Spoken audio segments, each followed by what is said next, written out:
11th का chapter 10 discuss कर रहे हैं। What is area expansion. इसे हम सुपरफिशियल एक्सपेंशन भी कहते हैं। हम कैसे डिफाइन करते हैं इसे? It is the increase in surface area of a metal sheet on heating. For example, हम यहाँ पे कोई मेटल की शीट ले रहे हैं जिसका एरिया कितना है ए। अब अगर हम इसका टेम्परेचर राइज कर दें डेल्टा टी, तो इसका सरफेस एरिया भी चेंज हो जाएगा। मान लो चेंज इन एरिया कितना हो जाएगा? Delta A.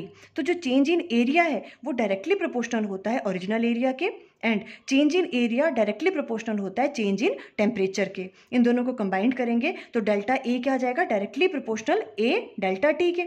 जब प्रोपोर्शनलिटी साइन हटता है तो यहाँ पे हम बीटा इंट्रोड्यूस करते हैं। इस बीटा को हम कहते हैं कोफिशिएंट ऑफ एरिया एक्सपेंशन। अब अगर आपको डिफाइन करना हो कोफिशिएंट ऑफ एरिया एक्सपेंशन को तो कैसे करेंगे? देखो, यहाँ से बीटा किसके बराबर आ जाएगा? Delta A divided by A delta T. अब अगर हम जो भी मेटल शीट ले रहे हैं, अगर उसका एरिया 1 मीटर स्क्वायर है और चेंज इन टेम्परेचर 1 यूनिट कर रहे हैं, मीन्स उसका टेम्परेचर हम कितना राइज कर रहे हैं? 1 डिग्री सेल्सियस उसका टेम्परेचर राइज कर रहे हैं, तो जो चेंज इन एरिया होगा डेल्टा ए वो किसके बराबर आ जाएगा? बीटा के बराबर, बिकॉज ये दोनों चीजें तो 1 हो गई। तो यहां से हम डिफाइन कर सकते हैं कोफिशिएंट ऑफ एरिया एक्सपेंशन को किस तरह से?